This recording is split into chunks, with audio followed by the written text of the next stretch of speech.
Panorama group, जो सोचता है वो करता है। सीने में दिल है, दिल में दर्द है, दर्द में नशा है, नशे में मिठास है, मिठास में तशनगी है, तशनगी में हसरत है, हसरत में आरजू है, आरजू में उम्मीद है, उम्मीद में यकीन है और यकीन में ख्याल है, ख्याल में तशब्बुर है, तशब्बुर में तू है, तुझ में हया है, हया में अदा है, अदा में सोखी है, सोखी में शरारत है, शरारत में चाहत है, चाहत में मोहब्बत है, मोहब्बत में इबादत है और इबादत में खुदा है।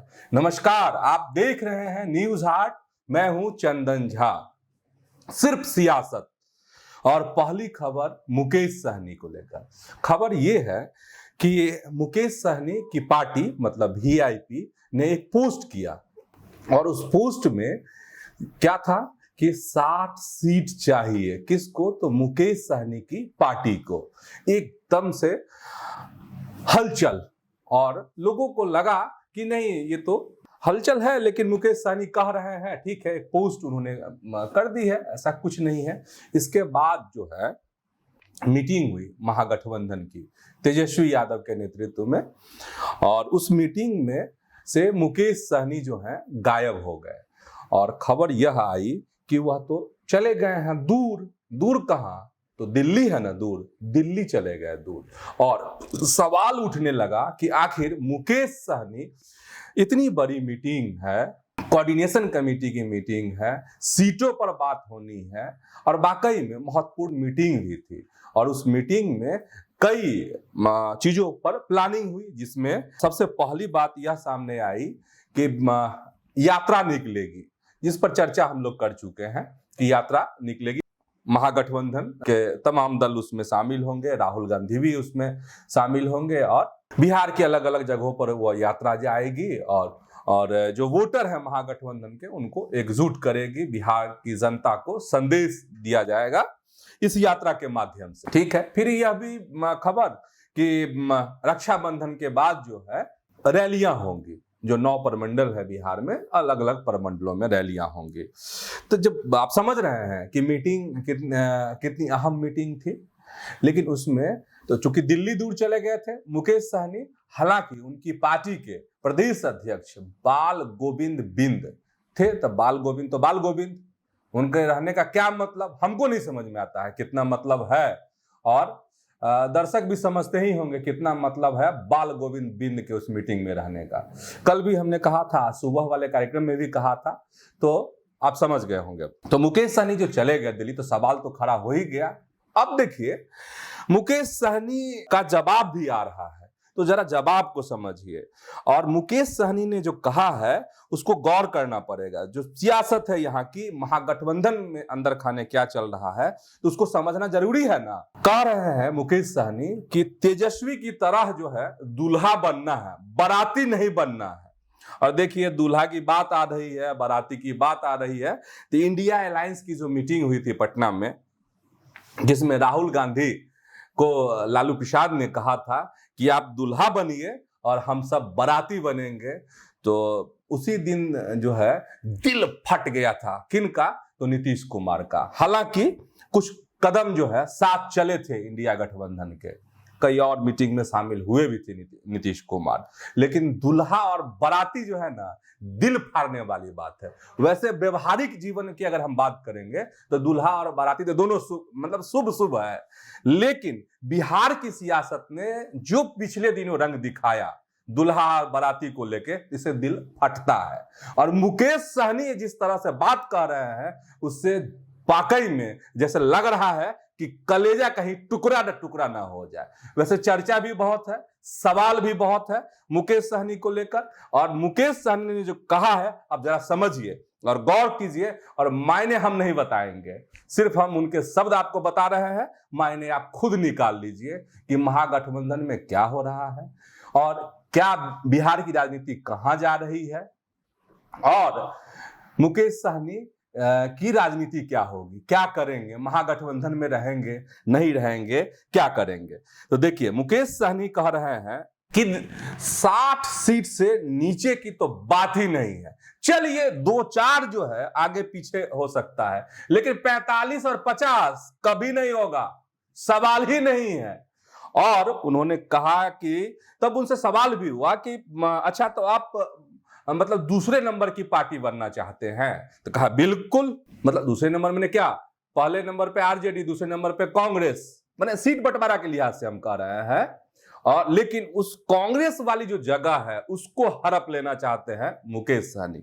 हालांकि शुरुआत से जब से यह उन्होंने पोस्ट किया, उनकी पार्टी की तरफ से पोस्ट किया गया कि 60 सीट चाहिए हमें, उसी समय से हम कह रहे हैं कि मुकेश सहनी छटपटा रहे हैं। उनका अब एग्जिट प्लान तैयार हो रहा है कि कैसे वहां से निकला जाए, क्योंकि 60 सीटें तो मिलने से रही, 45-50 सीट भी मिलने से रही।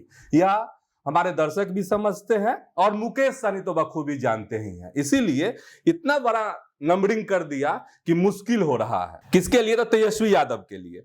और मुकेश सहनी कह रहे हैं, तो सीट वाली बात हो गई कि चलिए 60 नहीं तो 50 ऊपर होना चाहिए, 55, 55, 56 ये सब चलेगा, लेकिन 50 से नीचे का सवाल नहीं है। अब मुकेश सहनी कह रहे हैं कि, और बार बार कह रहे हैं, कोई नई बात नहीं है, लेकिन बात चूंकि दोहरा रहे हैं इसलिए जानना जरूरी है। और कह रहे हैं कि अगर 1 नंबर पर तेजस्वी यादव हैं तो 2 नंबर पर हम रहेंगे।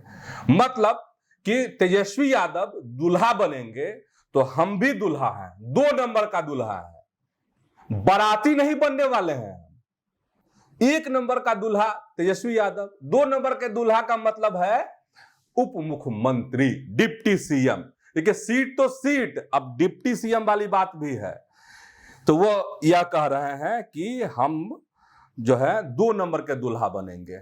और इसी दरमियान जो है मुकेश सहनी का बयान आया है, किस पर? वर्तमान सरकार पर, नीतीश कुमार पर। हालांकि नीतीश कुमार को वह कहते हैं कि नीतीश कुमार तो गार्जियन है, अभिभावक हैं हमारे, लेकिन नीतीश की जो सरकार है फेल्योर है। कह रहे हैं कि उनके अभी जो 2 डिप्टी सीएम हैं वो लीडर थोड़ी हैं, लोडर है। लोडर माने क्या? लोडर माने बोझ, सिंपल एकदम, अगर बिहारी भाषा में कहें वो तो लोडर है सरकार पर। तो इस तरीके से विजय सिन्हा पर और साथ ही सम्राट चौधरी पर उन्होंने कटाक्ष किया है।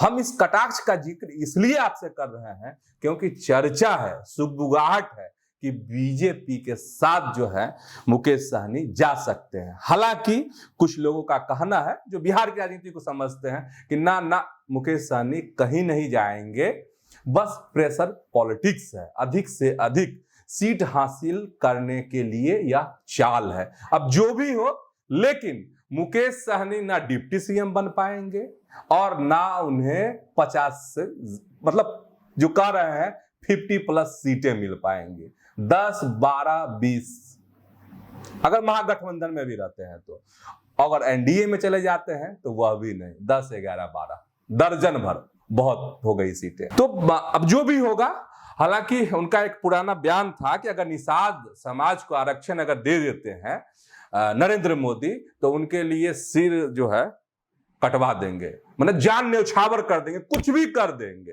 क्या होगा निषाद आरक्षण को लेके हम अभी नहीं जानते। सरकार कौन सी, केंद्र की सरकार कौन सी चाल चलेगी, नीतीश कुमार क्या चाल चलवाएंगे या चलेंगे, लेकिन मुकेश सहनी की जो चाल है अभी वो आरी और तिरछी है। और बयान यही कह रहे हैं कि वह भी दूल्हा बनना चाहते हैं। और जानते हैं जलवा दिखा है किसका?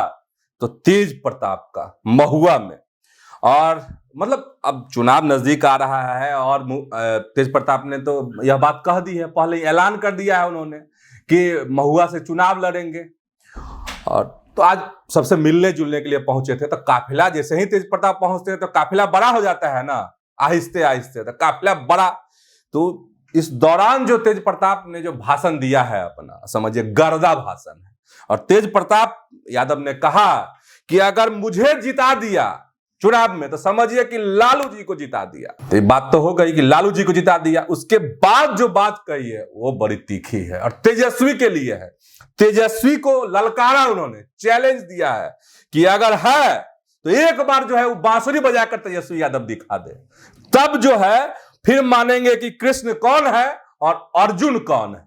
ये तेजस्वी यादव को चैलेंज दिया है बांसुरी बजाने के लिए।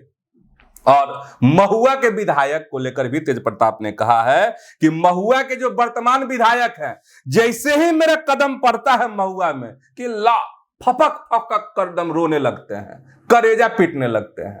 ठीक है, तो कह रहे हैं, जनता को कह रहे हैं, आगाह कर रहे हैं, अपील कर रहे हैं कि जब भी बहुरूपिया आए ना आपके दरवाजे पर तो झुनझुना पकड़ा दीजिएगा, झुनझुना, समझे।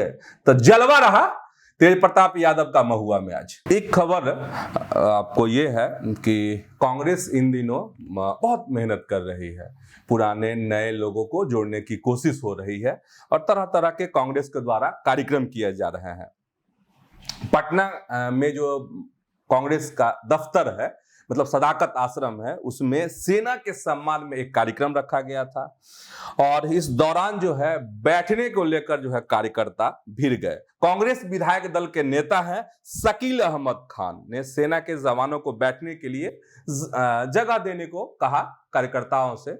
इस पर जो है वहां पर माहौल एकदम गर्म हो गया और भिड़ गए कार्यकर्ता। अब समझ जाइए कि लक्ष्य बड़ा है कांग्रेस का बिहार में, और लेकिन छोटी छोटी बातों पर कांग्रेस के कार्यकर्ता जिस तरीके से उलझ रहे हैं, अपने सीनियर लीडर का सम्मान नहीं कर रहे हैं, तो पता नहीं लक्ष्य कितना हासिल होगा। ठीक है, और आखिरी खबर बताते हैं, और हैरान करने वाली खबर है, परेशान करने वाली खबर है। और खबर यह है कि विधायक हैं चेतन आनंद, आनंद मोहन के बेटे हैं। आनंद मोहन के बेटे और उनकी बहू के साथ जो है डॉक्टर, एक खबर जो है आखिरी खबर वह हैरान और परेशान करने वाली खबर है। खबर यह है कि पटना के एम्स में जो है आनंद मोहन की बहू के साथ मारपीट की खबर आई है और हाथ पैर में चोट लगने की बात आई है। उनके पति विधायक हैं, चेतन आनंद से गार्ड उलझे हैं और चेतन आनंद को गाड़ी लेकर भागना पड़ा, पटना एम्स से जान बचाना पड़ा। और खबर यह है, चेतन आनंद मतलब क्या, आनंद मोहन के बेटे हुए। तो आनंद मोहन के बेटे और बहू के साथ दुर्व्यवहार किया गया। हम इसीलिए शुरुआत में कहे कि यह खबर जो है हैरान और परेशान करने वाली खबर है। और खबर यह है कि जो पुलिस को शिकायत की गई है, उस शिकायत में इस बात का जिक्र किया गया है कि चेतन आनंद अपनी पत्नी डॉक्टर आयुषी सिंह के साथ जो है गए थे किसी परिचित से मिलने के लिए, और उस जो मरीज था उसका सड़क दुर्घटना हुआ था, उसमें चोट लगी थी और प्लास्टर किया गया था। प्लास्टर जो किया गया था उसमें से खून रिस रहा था। इसी को लेकर चेतन आनंद की पत्नी ने सवाल उठाया। तो जो शिकायत की गई है पुलिस से, उसमें कहा गया है कि डॉक्टर इस बात पर उलझ गए। और इधर चेतन आनंद जब उलझ गए चेतन आनंद की पत्नी से, तो चेतन आनंद उसकी तस्वीर लेने लगे या कहिए वीडियो बनाने लगे। तो इसी को लेकर मामला जो है बढ़ गया। अच्छा, और मामला बढ़ गया, खास करके अगर हम बिहार के संदर्भ में बात करेंगे तो आप देखेंगे पहले भी और इन दिनों भी एक यूट्यूबर के साथ पीएमसीएच में दुर्व्यवहार हुआ था। मामला बहुत हाई तवा इस पर मचा था, बहुत सारे सवाल इस पर उठाए गए थे। उससे पहले भी पीएमसीएच में कई पत्रकारों के साथ दुर्व्यवहार किया गया है। संख्या अगर कहेंगे तो संख्या नहीं, माने अनेकों बार इस तरह की घटना होती है। कुछ ऐसी घटना होती है कि लोग व्यक्त कर देते हैं और कुछ ऐसी घटना होती है कि लोग जो है इस तरह के दुर्व्यवहार को अपने दिल में दफना लेते हैं। तो ये सवाल बनता है कि आखिर डॉक्टर जो है इस तरह का व्यवहार क्यों करते हैं। डॉक्टर पे बहुत ज्यादा भरोसा होता है लोगों को, और डॉक्टर से सवाल पूछने का अधिकार है सबको। किसको?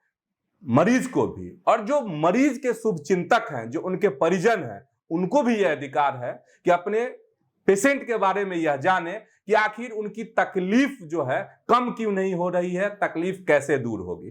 तो क्या इस सवाल से डॉक्टर घबराएंगे? क्या डॉक्टर इसको लेकर गाली गलौज करेंगे, दुर्व्यवहार करेंगे? ये सवाल है।